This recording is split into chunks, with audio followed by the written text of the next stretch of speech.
mean, you can't get any more blunt than that when it comes to what it is that you need to be feeling. Love life. Hello, Capricorn.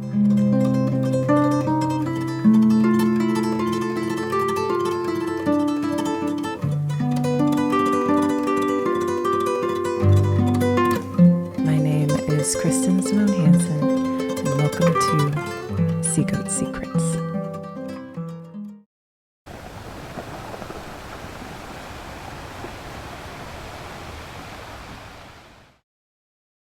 All right, so Capricorn, hello, I am Kristen and I'm a healer. In this video, you are going to get a full rundown of love energy for the month of October and how it affects you and your Capricorn placements. I begin with the astrology and I end with a card reading. If at any point in this video you feel connected to me and would like to become a client of mine, you can do so by joining this link here and also in the bio. I welcome you. And last but not least, you guys know I'm a global citizen and you know that I love connecting with all of you on a worldly and global level. So if you have not already, let me know where you're listening from in the comments and let us be a strong collective. Now, with all that being said, let's get into this. All right, so Capricorn, hello. This is your love reading for October. And as you guys know with the love portion, I like to kind of create a briefing. So normally with the career and the personal readings, I break down all of the astrology week by week, especially for the personals, because you know that's the deepest one. But for love, based on what we've come up with together, I kind of condensed everything as an overarching message as well as an intuitive message for what it is that you need to know for October. So one of the biggest things that we see in terms of the energy for October is the past coming back to find us. So whether it is old people, old connections, old partnerships, old ideas, they're resurfacing, right? It's like the old aspects of you are here to be redefined in that sense. So it doesn't mean that all of you guys are going to be dealing with reconciliations or, trying to restore old partnerships, but it's more like you're restoring an old piece of yourself. You're healing old elements of yourself. This can come in the form of self-love. It also can come in the form of love, again, restoring itself, either new or someone else. Especially as we're looking at all this Libra energy. Libra is the narrative of partnerships in the 8th house. Scorpio is when we deepen that energy. Libra is where we sit in the marriage house, the coupling. And then in Scorpio, we dive deeper into the sex, into the issues, into the problems. And that is what's happening all throughout the month of October. When we begin October, we start with a beautiful Mercury retrograde, which is, again, conversations around, yes, love matters if we're looking at Libra and Venus, but for you, it's your 10th house. So who do you really want to partner with? Where are your serious commitments and serious connections? This is the biggest subject for you, especially as that Mercury sits with the new moon in Libra eclipse. If you guys are married, you're getting, some of you can be renewing your marriage, renewing, your vows, especially because of the difficulties or the issues that you went through this year, stemming from 2022, whatever issues you guys have been carrying, or you're finalizing a divorce. And for others of you, it's getting more serious again about who it is that you want. You guys have been doing this throughout the year, piece by piece, slowly but surely going through a lot of trials and errors, especially for you singles. It could have been pretty rough.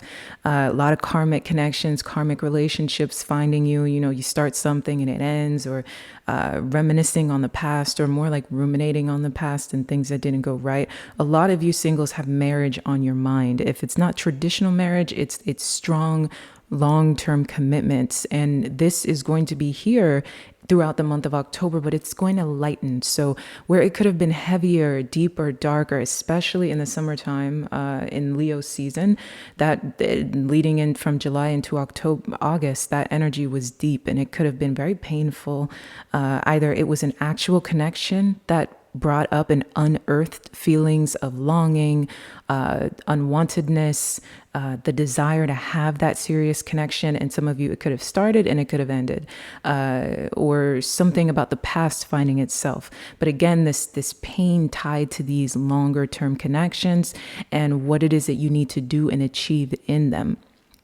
So this is here, we're in October, this energy finally lightens up, and it's like a great release. It's removing the I guess the ties, right? The darkness of that energy, and it's adding a bit more of a lighthearted, more pep in your step tied to this energy, which I think would be really nice, especially since we're looking at the month of October, which tends to be a eerie month in a way.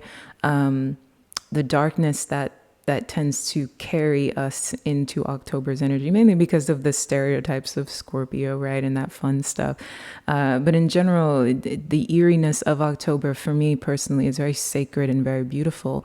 And it is the birth of the true depth of how we connect with not only ourselves, but also with others. But for you guys, this brings a lightning. You're ruling the 10th house. You're dominating the 10th house this time around. You are the ruler of the 10th house in general, but this Libra energy, because of the karma, because of things that have gone on, and again, the Capricorn retrograde happening, you're getting this second chance. You're being able to renew. You're being able to heal this time around. These long-term themes that have been carrying you. If you've been dealing with love situations since the end of the Pluto retrograde, or which was in the beginning of this year, maybe wanting to be released and wanting to get what it is that you want, but themes playing out, like old things playing out, it was to lead you to where it is that you are right now. When we go through a shift like that, we want to believe that it's a quick turnaround, but a lot of the time there's a lot of karma, residual weight, baggage, things that you need to learn and understand. October is a great gift when it comes to this energy. It doesn't mean that all of you are going to leave the month of October married, but you're going to be leaving the month of October feeling much lighter in your energy, much happier, much more hopeful and ready. The baggage is just going to feel like it's removed by the time you leave it. Especially because we look at Pluto goes direct in Capricorn the second month of October. And again, this is where we see major movement. So on a very literal scale, those of you who are dealing with reconciliations or dealing with old people coming back, this is a great time to kind of see that. Doesn't mean you want to choose that person, but it can feel as if though people are really focused on you, like all eyes on you. People want to choose you, especially for singles, people who might have denied you in the past or disconnected from you in the past, really wanting to renew things, restore things, talk about things, reveal things. And this kind of plays out all throughout the end of the month, especially when Mercury goes into Scorpio and the full moon finds us in Aries, as well as Venus going into Sagittarius. Another thing, I hope I'm not bombarding you with information, but while we are in the month of October, it's important to keep in mind that Venus is in Scorpio this entire time, which for you is your 11th house, but for everyone, it's a deep, dark place. Scorpio it's the depths of love. When Venus finds itself in Scorpio, it's considered a detriment. And for those of us who have Scorpion influences in our charts, we know about the karma tied to that energy and the intensity of it. On a beautiful way, we have the capacity to love quite intensely. But on the other side, it can bring about a lot of quick, abrupt changes, transformations, abandonment, discard, and these really heavy conversations tied around love. And for you guys, these heavy karmic themes tied around this. But as I said, when Pluto goes direct and you're getting that beautiful sextile in Gemini to Aries, there's a lot of luck tied to this. There's a great release tied to this. Conversations, communications, and a more lighthearted energy. Bringing it back to when Mercury goes into Scorpio, Venus entering Sagittarius during week 3, the energy lightens because Venus is leaving Scorpio, which is nice. And it's putting you in your subconscious in terms of Sagittarius. So this can be a really nice romantic dreamlike state as you finish October. If you do end up starting partnerships, for those of you guys who are single, things feel really nice. A sweet little kiss, during the time of cuffing season, right? We're going into cuffing season. So it's this beautiful dreamlike state as we step into that energy. And Mercury being in Scorpio, instead of the deepness and the heaviness of Venus being in Scorpio, it's more like you're having conversations that are unapologetically, how do you say? I wouldn't... Because your 8th house is activated in Leo, and this is what was going on during Leo season. But in this case, it's not as dark, it's not as heavy, but you're unafraid of communicating with your partner in a way that is more authentic.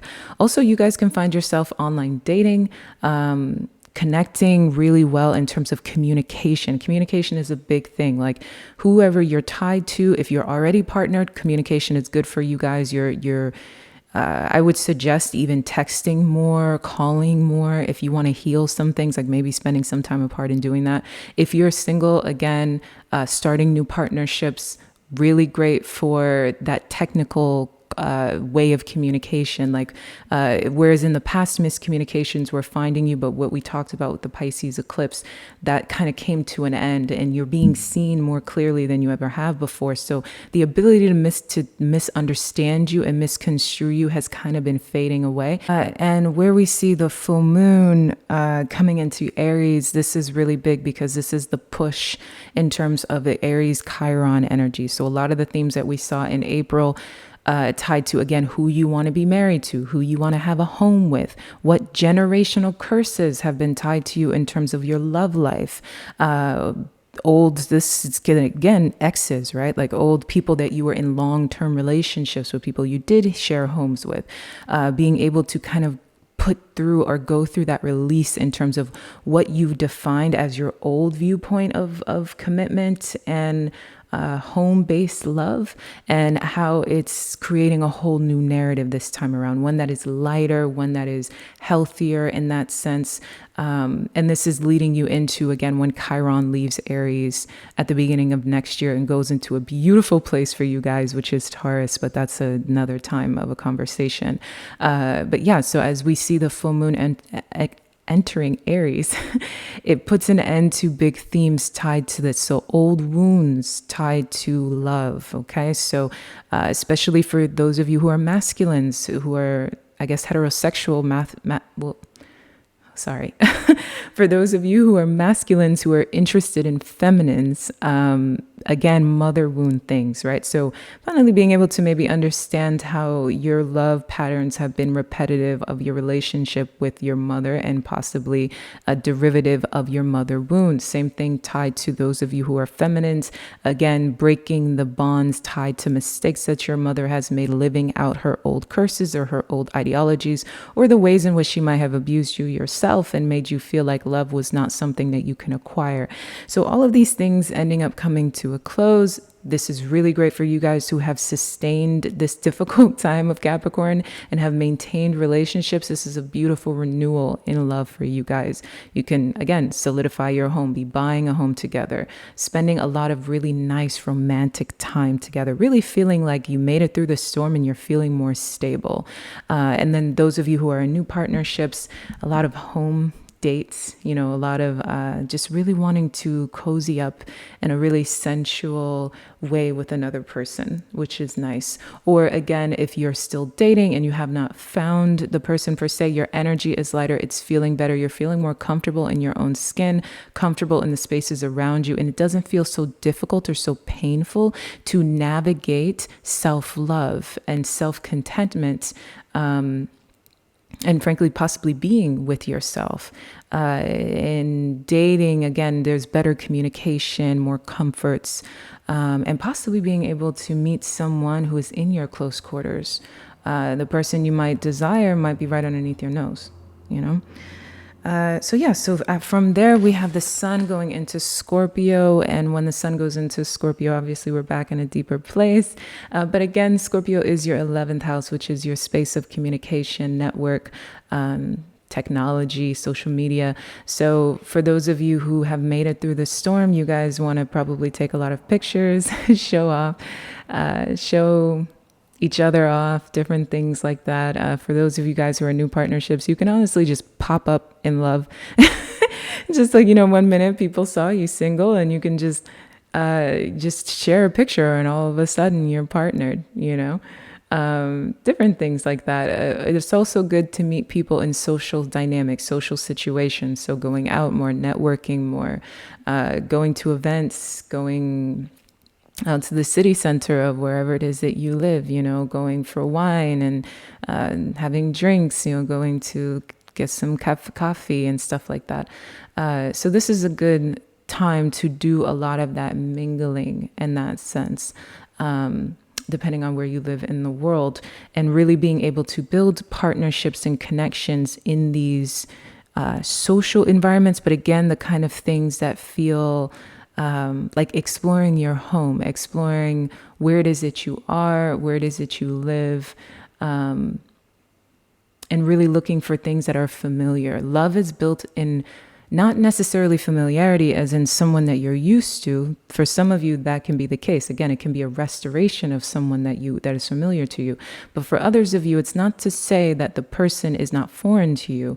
It's to say that they may be closer to you than you realize. And also you're looking for a feeling of home in them. Right? Love is built when you can find home in the other person's heart, when you feel safe within their body in that sense. And that's the theme that's playing out throughout this month.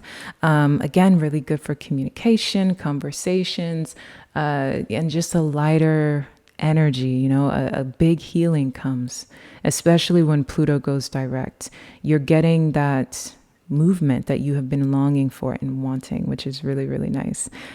So from here, we are going to get into, and I will lastly say that although things are big with the career sector, and obviously that's going to happen in the career reading, this is still a big month for love for you guys. But again, it's the kind of love that is more serious, that is more commitment focused, whether you're ending things to free yourself or whether you're beginning things to feel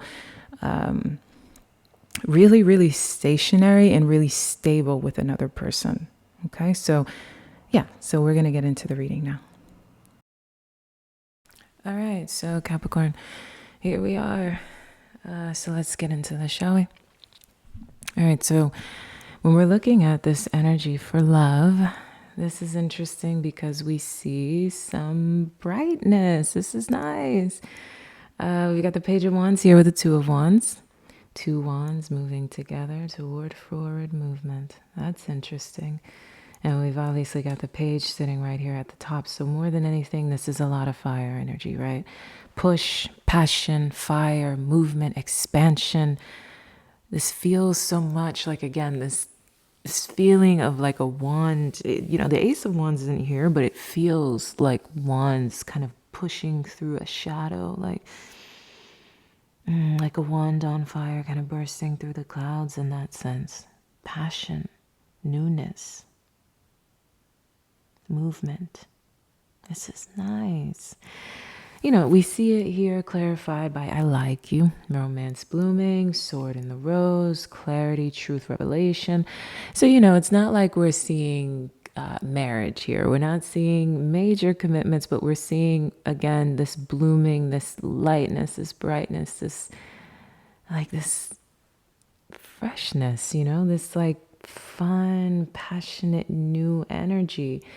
And then it also comes with clarity. So again, I'll bring it back to breaking down the different categories. So for those of you who are partnered, this is a good energy. This is fun together. This is renewing each other, remembering each other, seeing each other again, playing with each other, dancing with each other. It's this vitality, this passion. When we see those of you who are singles, who are looking for partnerships, the thing that's interesting here is because when we look at clarity with sword in the rose, this can go back to, again, someone revealing to you how it is that they feel. And then from there, romance blooms. From there, things begin again and passion exudes and expansion happens and the dance moves and things like that. This again, it's accompanied with newfound clarity and newfound awareness, and in this feeling of romance beginning, this bloom, like a fresh flower in that sense. Like it feels new, it feels young, and it's bringing about this beautiful forward movement. This is clarified here when we look at the spiritual advice: release the dark wound and let love live with bring it into form. So again, this like I'm sorry, it feels so nice. You know, you guys know I feel the energy, and it's like like I just feel bright. You know, I feel it's funny, I'm recording this at night, but I feel so I don't know, exuberant, vibrant. But yeah, you're releasing the dark wounds and you're letting love live. So you're healing here. There's healing and there's new beginnings. There is forming, a formation of love. Because when we look at the Two of Wands with bringing into form, this comes together as this bond here, this tie that says, again, two people are coming together to push to another side, or I guess to find themselves really wanting to move forward with one another. And this is a good energy, especially when we look at clarity. So whatever it is that has happened, this feels, whatever category you sit in here, this feels like, yes, newness, but again, newness because of something that has been missing, something that you did not know, truth that needed to be spoken, whatever cloudiness or eeriness or misconceptions, miscommunications that have been fogging the clarity on the two of you come about. They come about, and it's like it cuts through the clouds, and then boom, this passion, this fire, this love, this lust pushes you guys forward, and you can heal, you can feel better, which is a nice energy. In your shadow, we see insecurity. And we see that you're insecure here with the Eight of Cutlass, and with the Six, I believe, the Six of the Six of Canes. The Six of Canes. So the Eight of Cutlass and the Six of Canes here in reverse. And the Six of Canes in reverse is all about feeling like you are not going to be victorious.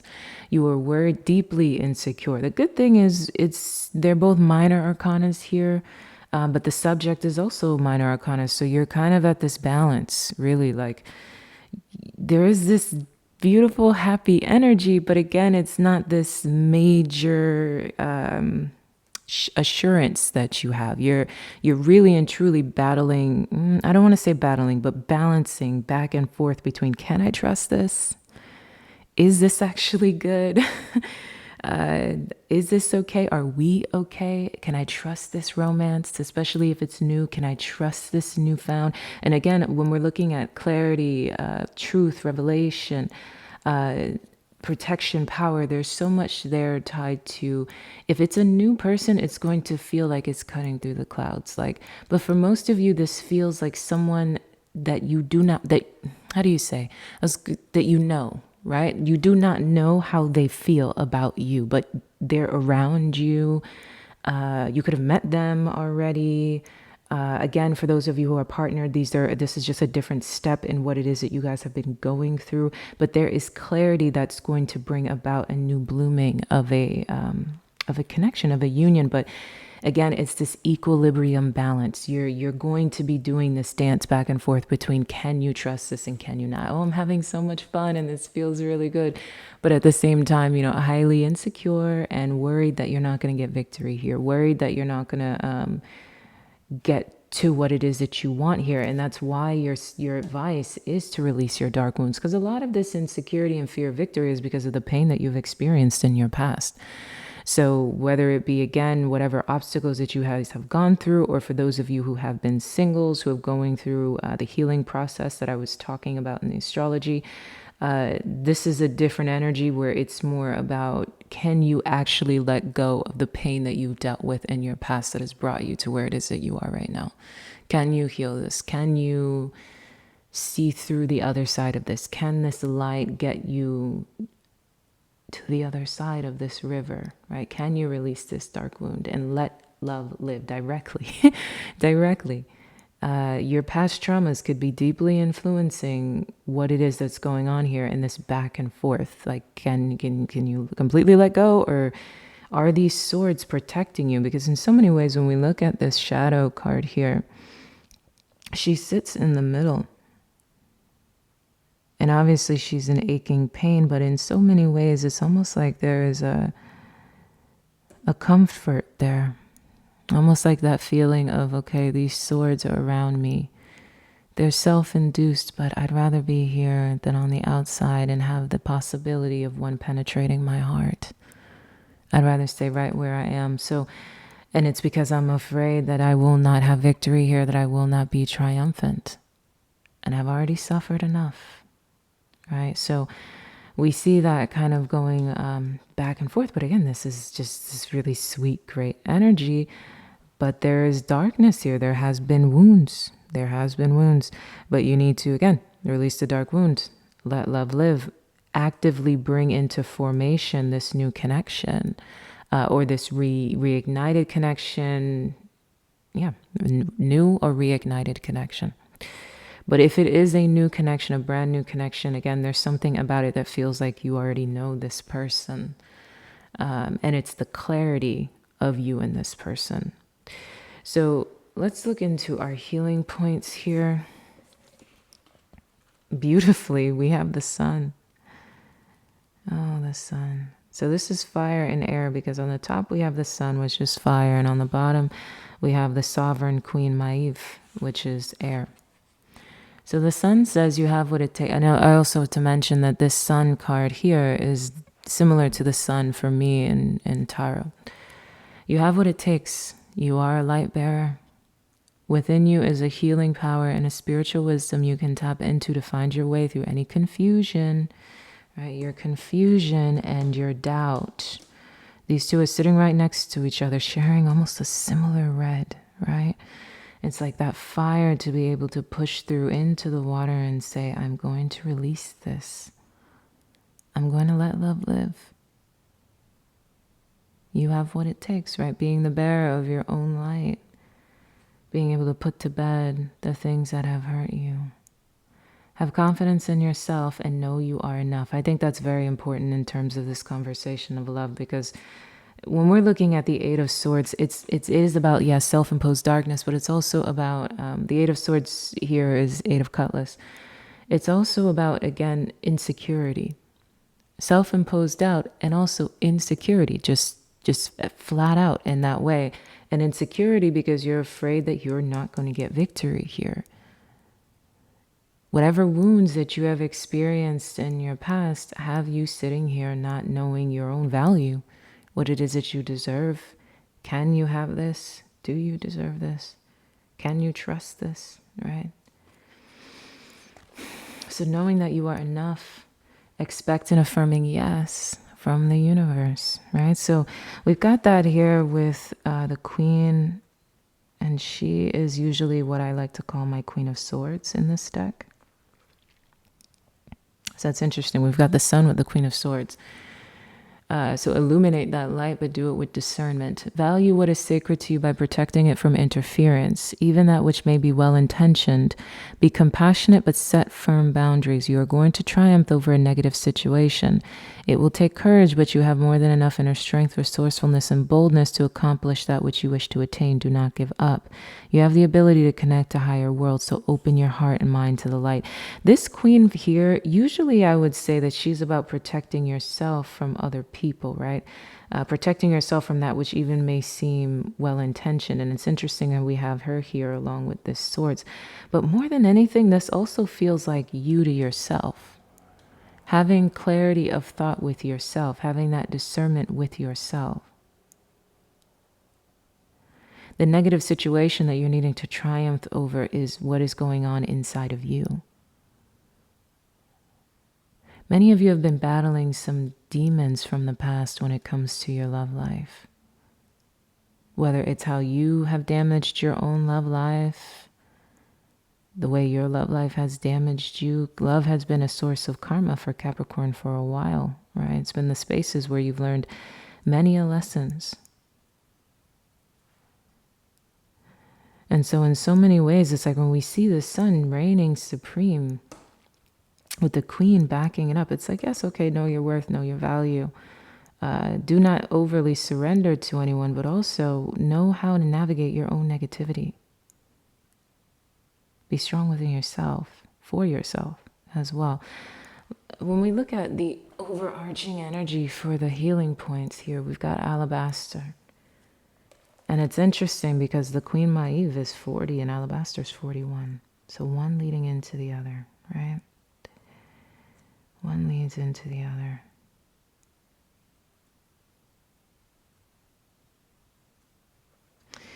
Which is the water energy. So we've got fire first air backing up fire, and then we're landing with the water as the overarching theme. You are remembering at a soul level, yeah. More than anything, I will tell you, this feels like, again, a renewal in love for you. So it's so internal, similar to kind of what I was picking up in the personal reading. Like, usually the personal reading every month is about you. It is about what's going on inside of you. But for this time around, when it comes to this love reading, a lot of your battles are things within yourself, things inside of yourself, the way you're thinking of love, the way you're feeling about love. It's like you're getting a freshness and you're getting a renewal in terms of love energy, which is really, really good. But it's like you are remembering what it felt like to be in love, what it felt like to be free of worries and fears and stresses and strains tied to this subject. You are tapping into a greater awareness, and an understanding of your higher life purpose shall become even clearer to you. More than anything, a higher perspective of what love can be. The karmic cycles, the traumas being put to bed, the themes, especially for you singles, the themes of painful karmic love lessons. For those of you who have been partnered, who have gone through the storm with one another, it's like being able to finally put an end to that, especially as, again, Pluto going direct in terms of this month. Those themes ending in that sense. This may invoke unsettling change within you, but change is necessary for a new way to manifest. Yeah, how many of you have to change the way you think of love altogether? The way you think of yourself altogether at this point? Has your trauma been riding too many of your tails? You are protected and guided at all times, especially when you feel uncertain about your course. You are truly loved. Yeah. At the bottom of the healing deck, not the healing deck, the advice deck, we have the word wants to be written. This is powerful as we sit here with bring it into form and release the dark wound and let love live its time. It's time for a new story. It's time for you to write a new story. At the bottom of the clarity deck, we had abundance come in, but also we saw the runner as well. Okay? But this abundance was very strong, having what it is that you want, being able to manifest what it is that you want, but the runner was there. Okay? So when we look at both of those clarifying is, so again, it's like this energy of like, oh, I can have what I want. I can do this. This is time, this is the time where we can do this. We can really get here. We can really have this love story, right? We can have this freshness, this vibrance, this happiness when it comes to love. You can get what it is you want. But when we see the runner backing that up, I would say more than anything, it feels, you don't feel like the runner here. I will tell you that. I'm not sure if many of you are, but I'm just going to have to go with what intuitively feels. It doesn't feel like you are the runner. So I would say it could be that many of you may be dealing with runner archetypes. It feels like maybe your former runner, for those of you who have been single or, again, partnered, but dealing with whatever it is you've been dealing with. It could mean that your former runner has made a return to you. And you might have been the chaser or whatever it may be. It may be love beginning again when it comes to the runner archetype. Or again, either way, you're putting an end to that relationship. So the runner who's running away from you, I think it was last month that we saw that runner show up. So here we are again, right? So it can be that many of you are ending it officially with the runner through this newness, right? And that's either the runner themselves is gone or you are seeing the runner come back renewed. But either way, the relationship as you know it is over. The relationship with the runner as you know it is completed. If the runner finds themselves back again, that'll explain a lot about what's going on with the Eight of Swords and the Six of Canes, right? For what you guys usually identify, the Eight of Swords and the Six of Wands, but for this deck, it's the Six of Cutlass and the Six of Canes. And again, protecting yourself from a personality like that, but yet and still illuminating this light and this energy. At the end of the day, that relationship is over as you know it. At the bottom of the tarot, we've got more Queen of Swords energy with the Ace of Cups. So here we see this beautiful cup energy, this beautiful Ace of Cups, again, coming in as something new, right? Something that feels renewed. This love offer, but it's coming with this Queen of Swords energy, which is, like I told you guys, the Queen of Maeve is like my Queen of Swords. So it's going back into the space of discernment, decisiveness, protecting oneself, having clarity of thought. Double confirmation on clarity, revelation, communication.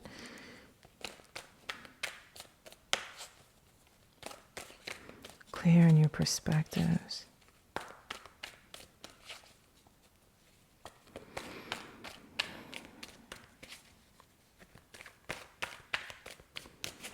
What is it that you need to be thinking here?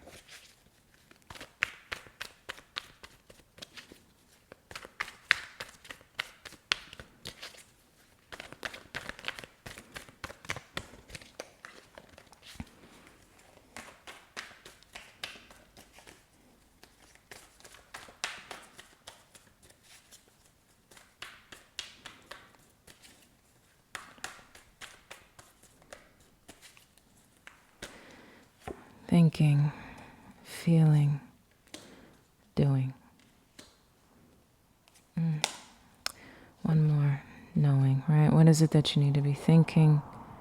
Okay, feeling. Okay, doing. Knowing. All right, so we've got a very different story now here. I did not expect to see these. All right, so what is it that you need to be thinking? We've got the Hermit here. We got major arcanas, right? So what you're thinking is the Hermit, what you're feeling is the Hangman. Okay, so when we're looking at both of these in terms of the thoughts that need to be running through your mind, it's a lot of introspection, quieting the mind, kind of being... Introspective is the only way that I can describe it, but it's not an isolation, it's more of an observation, being very observant about what it is that you're experiencing with whomever it is that you are experiencing it with.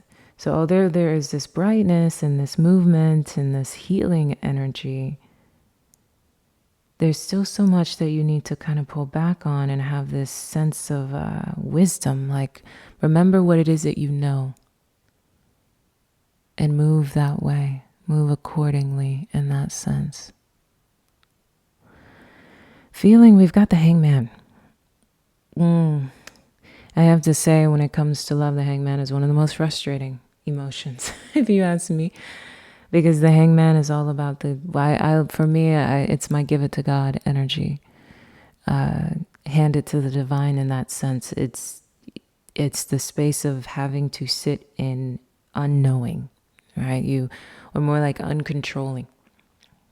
Things just are as they are.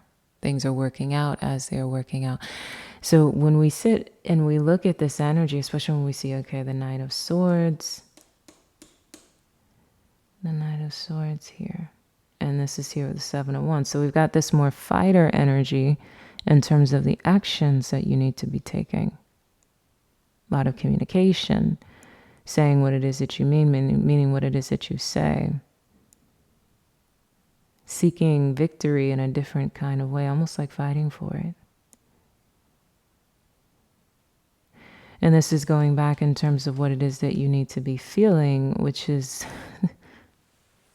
So fighting for this victory, but yet still what it is that you need to be feeling and thinking is this very introspective, deep sense of knowing. So not trying to control your emotions, but also don't overdo your emotions. You know that things are happening as they are, and you kind of have to go with the flow here, but remember what you know. It's almost like there's this fun, passionate energy, but I hate to say this, but it's almost like having to kind of not restrict yourself, but let yourself go in it.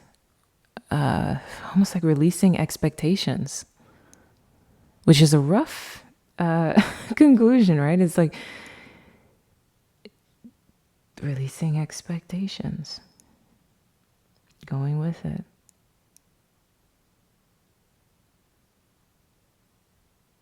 And as we sit on this other side here, we've got forward movement.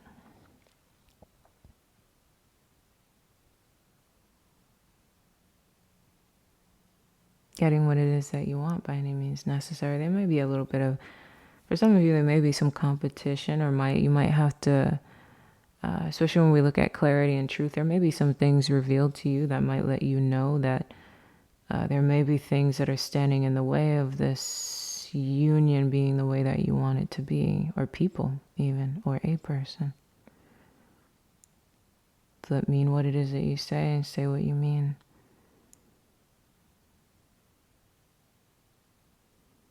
Don't do that thing where you, obviously we see here, be very smart, but don't do that thing where you hold back. Let the rivers be as they may.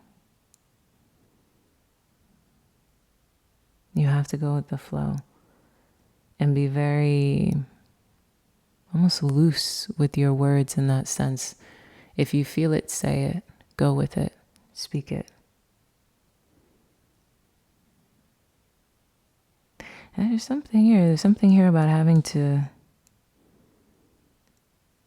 I'm not saying this is majorly explosive, but a little bit of a fight, a little bit of a competition.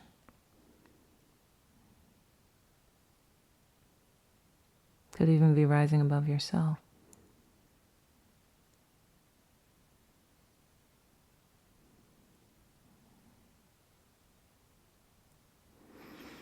All right, so all in all, in terms of all of this energy, it feels like newness, happiness, joy. But really having to allow yourself to flow emotionally. Sorry about that, we cut off. Don't try to get to the end so fast. You gotta let this loose. You've gotta let it go. Let it move.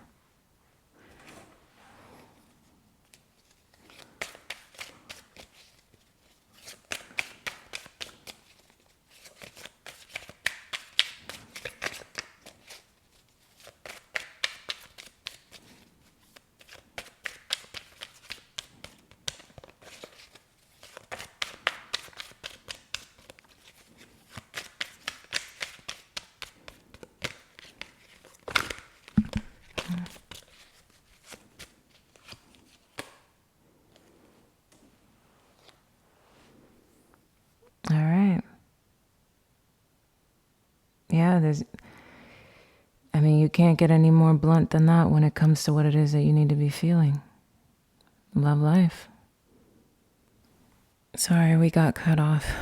Okay, so one of the biggest things when it comes to this energy, again, when we see the hangman here, it's like releasing expectations, but more than anything is understanding that there is patience required.